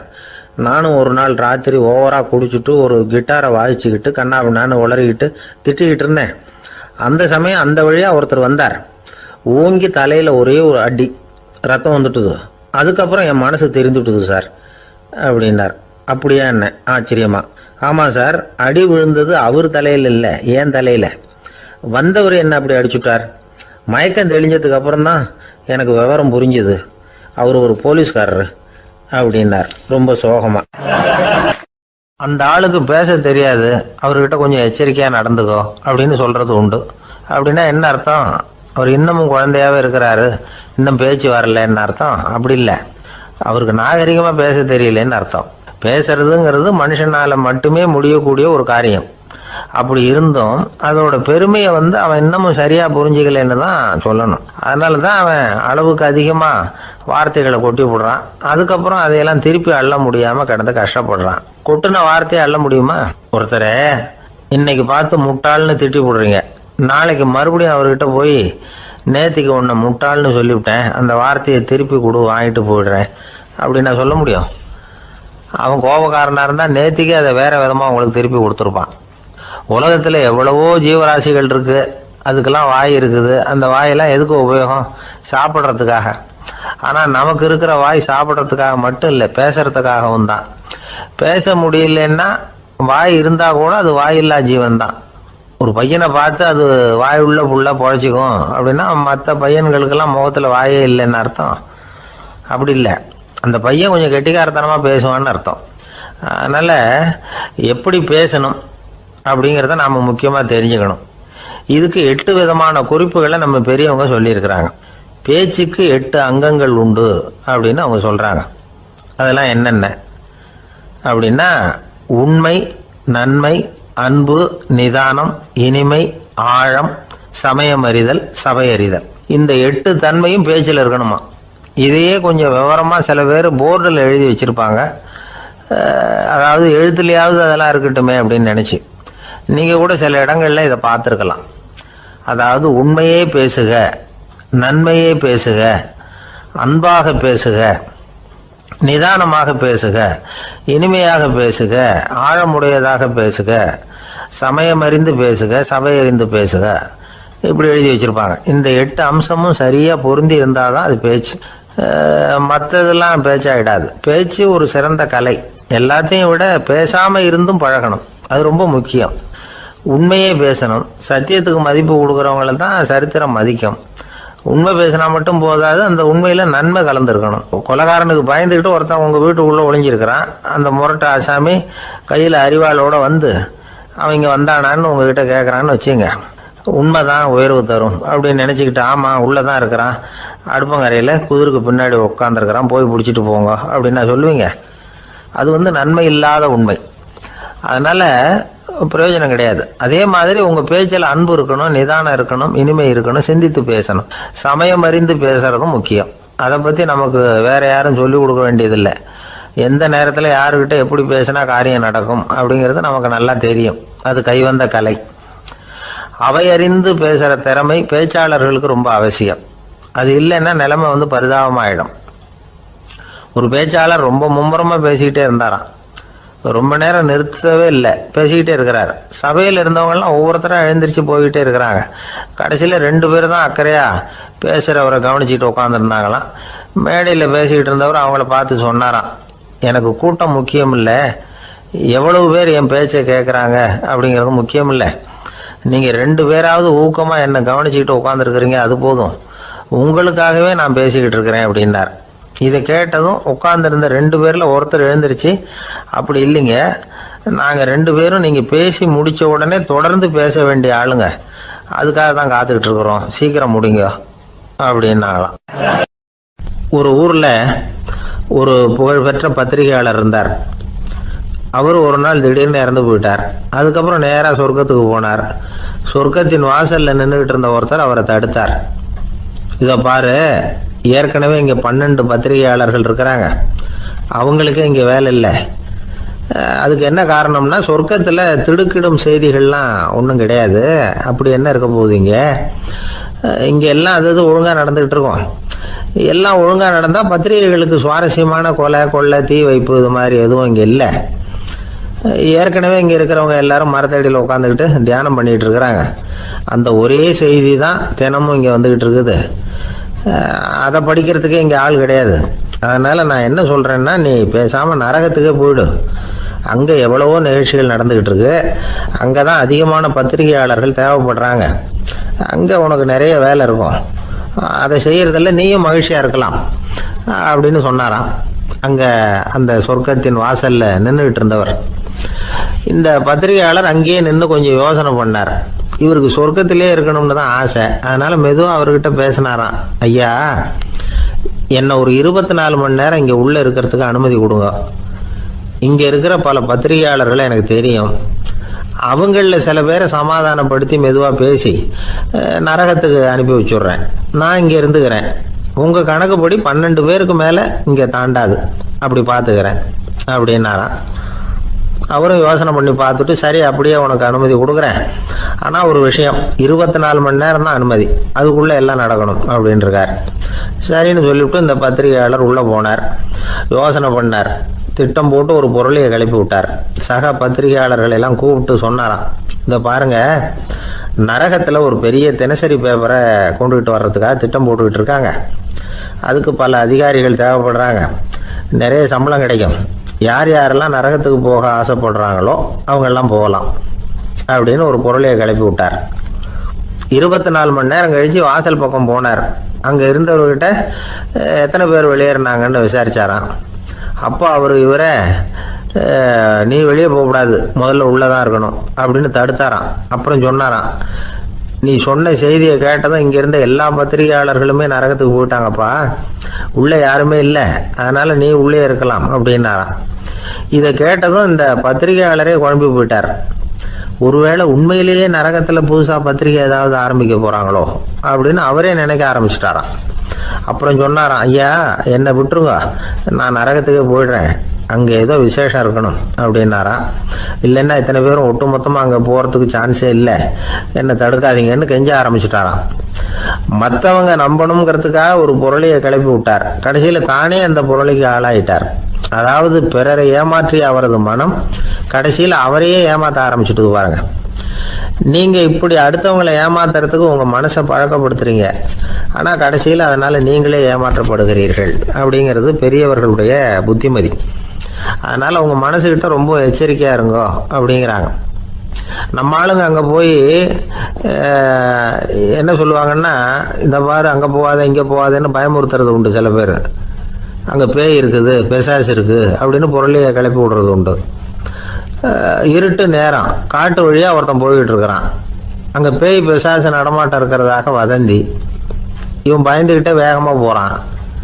காடு முடிஞ்சு மெயின் ரோட்டுக்கு வந்து சேர்ந்தான்.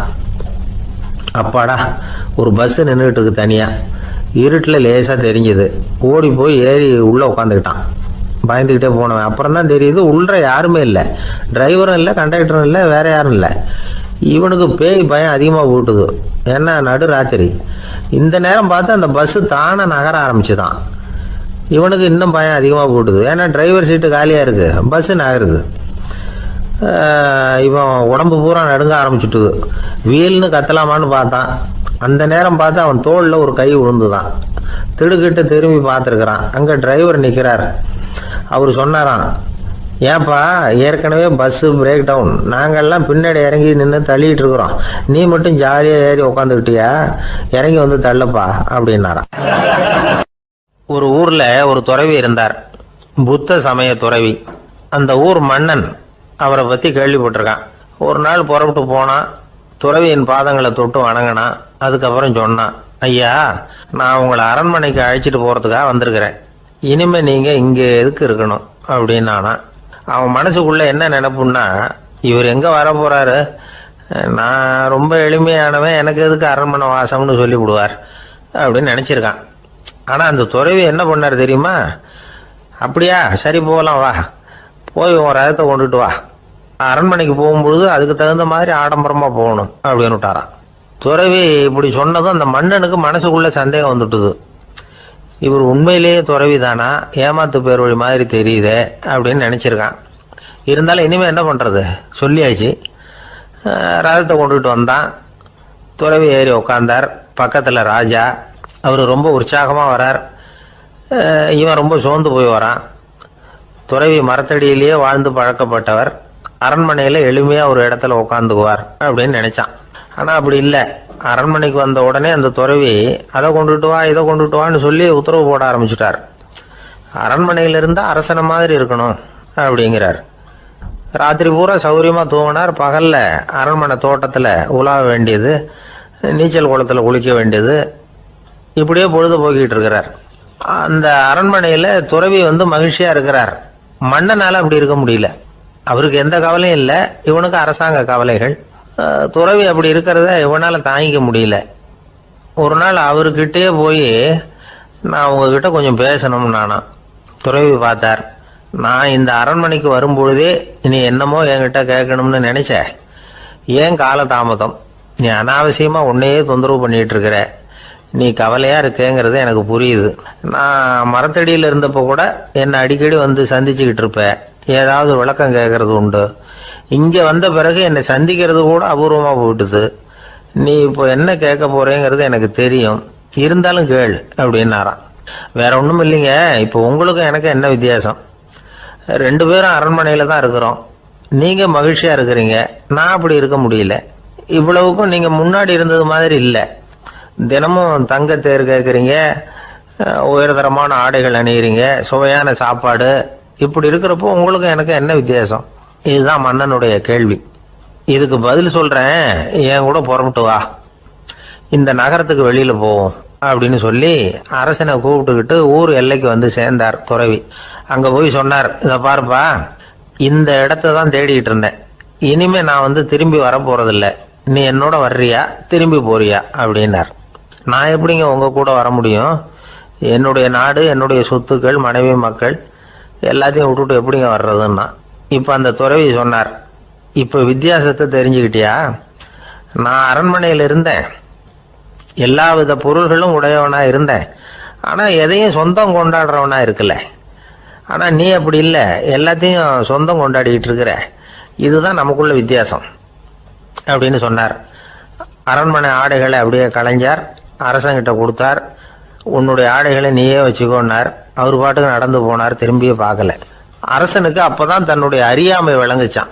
இதுல இருந்து நாம புரிஞ்சுக்க வேண்டியது என்னன்னா, இந்த உலகத்துல எத்தனையோ பொருள்கள், அதையெல்லாம் முறையா பயன்படுத்தினா மகிழ்ச்சி. அதை விட்டுட்டு அதுக்கெல்லாம் சொந்தம் கொண்டாட ஆரம்பிச்சா கவலை. நம்ம ஆட்கள் சொந்தம் கொண்டாடுற விதமே தனி. ஒரு ஆளு இன்னொருத்தங்கிட்ட ஒரு கொடை கடன் வாங்கியிருந்தான், திருப்பி கொடுக்கல. கொடையை கொடுத்தவன் கேட்டான், என்கிட்ட கடன் வாங்கினிய கொடை, அதை கொஞ்சம் திருப்பி தர்றியான்னா. அது உனக்கு இப்போ அவசரமா தேவைப்படுதா அப்படின்னு கேட்டான் இவன். எனக்கு தேவைப்படல, அந்த கொடையை நான் யாருக்கிட்ட வாங்கியிருந்தேனோ அவனுக்கு இப்போ அது அவசரமா தேவைப்படுது அப்படின்னு அந்த ஆள். சில பேரை இப்படி சொல்றது உண்டு. அடுத்தவங்களை அனுசரித்து நடந்துக்க தெரியல, அவன் என்ன சார் மனுஷன் அப்படிம்பாங்க. சக மனிதர்களோட எப்படி பழகிறது அப்படின்னு தெரியாததுனாலேயே பல பேர் இன்னைக்கு சங்கடப்பட்டுக்கிட்டு இருக்கிறாங்க. வசதி வாய்ப்பெல்லாம் சரியா இருக்கும், ஆனால் வாழ்க்கை சரியா இருக்காது. இன்னொருத்தர்கிட்ட எப்படி பேசுறது பழகிறதுங்கிறது தெரியாததுனால தான் இந்த அவஸ்தை. சரி, இந்த அவஸ்தை இல்லாமல் வாழறது எப்படி? இதுக்கு அனுபவசாலிகள் சில வழிமுறைகளை சொல்றாங்க. அதெல்லாம் என்னென்னங்கிறத இப்போ தெரிஞ்சுக்குவோம். முதல்ல நம்ம நாக்கு நம்ம கண்ட்ரோலில் இருக்கணும். வார்த்தைகளை கொட்டி விட்டு அதுக்கப்புறம் அள்ள முடியாமல் கிடந்து கஷ்டப்படக்கூடாது. எப்படி பேசுகிறோங்கிறதும் முக்கியம், பேசுகிறப்ப எப்படி முகத்தை வச்சிருக்கிறோங்கிறதும் முக்கியம். அன்பாக பேசினாலும் நல்லா இருக்கும்.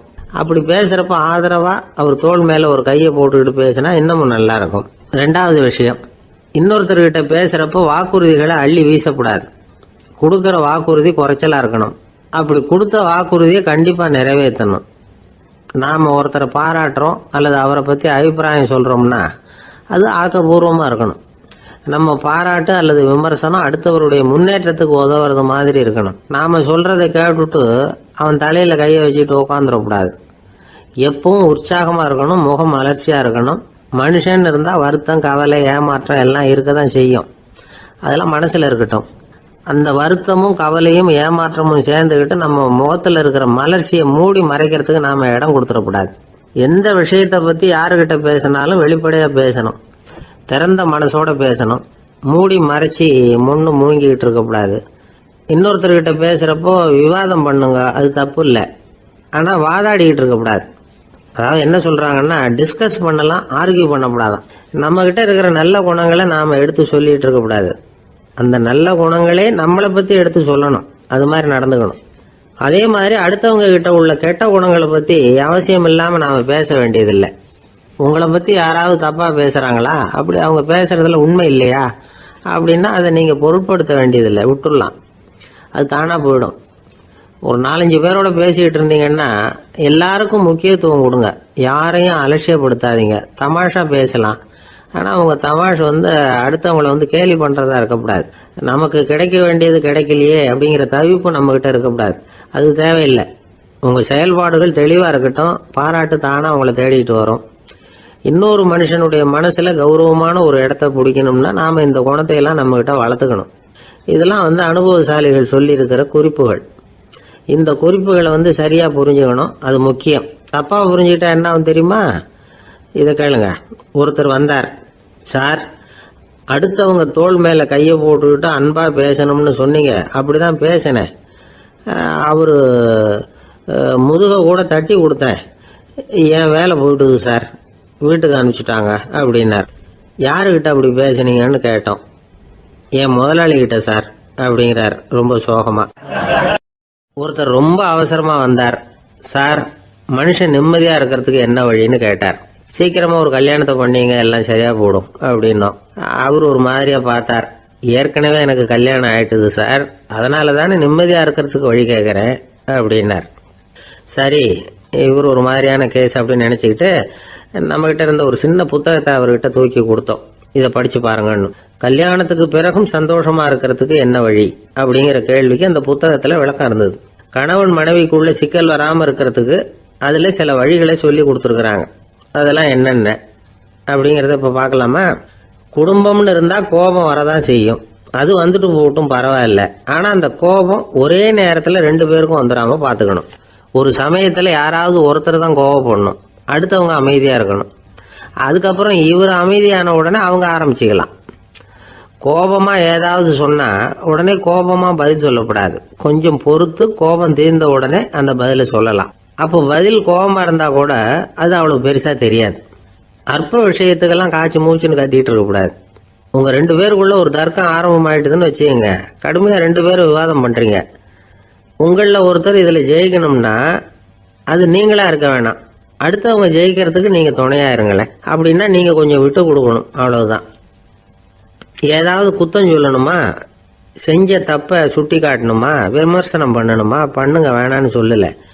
ஆனால் சொன்னதை அப்படி சொல்கிறத கொஞ்சம் அன்பாக இதமாக சொல்லுங்க. எப்போ நடந்த தவறுகளை எல்லாம் இப்போ போய் மறுபடியும் ஞாபகப்படுத்திட்டு இருக்க வேண்டாம். நான் அப்போவே சொன்னேன் இந்த புடவை வேணாம்னு, நீங்கள் தான் கேட்கல, இப்போ பாருங்கள் கிழிஞ்சு போச்சு இப்படின்னு கத்துனாங்க ஒரு அம்மா. எப்போ சொன்னீங்கன்னு கேட்டால் ஒரு 10 வருஷத்துக்கு முன்னாடி தீபாவளி சமயத்தில் அப்படிங்கிறாங்க. அது என்ன இன்னும் அப்படியே புதுசாகவே இருக்கும்? உங்களுக்கு அவர் தான் பெருசு, அவருக்கு நீங்கள் தான் பெருசு. அதை விட இந்த உலகத்தில் வேற எதுவும் முக்கியம் இல்லைன்னு நினைக்கணும். நீ தான் என்னுடைய உலகம்னு எத்தனை தடவை சொல்லியிருப்பீங்க? அதெல்லாம் வெறும் வசனமாக போயிடக்கூடாது. ஏதாவது ஒரு பிரச்சனையை பற்றி கடுமையாக விவாதம் பண்ணிகிட்டு இருக்கீங்க, அதை அப்படியே பாதியில் விட்டுட்டு படுக்கைக்கு போயிடக்கூடாது. சொச்சத்தை நாளைக்கு பேசிக்கலாம்னு. அப்படி போனால் தூக்கம் வராது. பிரச்சனையை ஒரு முடிவு பண்ணிக்கிட்டு அதுக்கப்புறமா தூங்க போகணும். ஒரு நாளில் ஒரு தடவையாவது உங்கள் ஜோடியை பாராட்டி நல்ல விதமாக கனிவாக ஒரு வார்த்தை சொல்லணும் அப்படின்னு தீர்மானம் பண்ணீங்க. ஏதாவது தப்பு பண்ணிவிட்டீங்கன்னா பரவாயில்ல, அதை ஒத்துக்கிறதுக்கும் மன்னிப்பு கேட்கறதுக்கும் தயாராக இருக்கணும். அது ஒன்றும் கேவலம் கிடையாது. வீட்டுக்குள்ளே தானே கேட்க போகிறீங்க, வெளியில் யாருக்கு தெரிய போதும்? எப்படியோ உங்களுக்குள்ள ஒரு சமரசம் ஆனால் சரிதான். ஒரு தகராறுன்னு எடுத்துக்கிட்டா குறைஞ்சபட்சம் அதுக்கு 2 பேர் தேவை. தனியாகவே உட்காந்துக்கிட்டு நான் இப்போ தகராறு பண்ணிகிட்டு இருக்கிறேன் அப்படின்னு யாரும் சொல்ல முடியாது. 2 பேர் தகராறு பண்ணுறாங்கன்னா பொதுவாக அந்த 2 பேரில் யார் அதிகமாக பேசுகிறாங்களோ அவங்க பேரில் தான் தப்பு இருக்கும். அதை மனசில் வச்சுக்கணும். இதெல்லாம் தான் அந்த புத்தகத்தில் போட்டிருக்கிற வழிமுறைகள். இவ்வளவும் சரியாக வரலைன்னா அப்புறமா சொல்லுங்கள், வேற புத்தகம் ஏதாவது இருக்கான்னு தேடுவோம். ஒரு கணவன் தன்னுடைய மனைவியை அழைச்சிட்டு ஒரு மனோதத்துவ டாக்டர்கிட்ட வந்தாரா. டாக்டர், எங்களுக்கு கல்யாணம் ஆகி 30 வருஷ காலமாக நாங்கள் ஒரு விஷயம்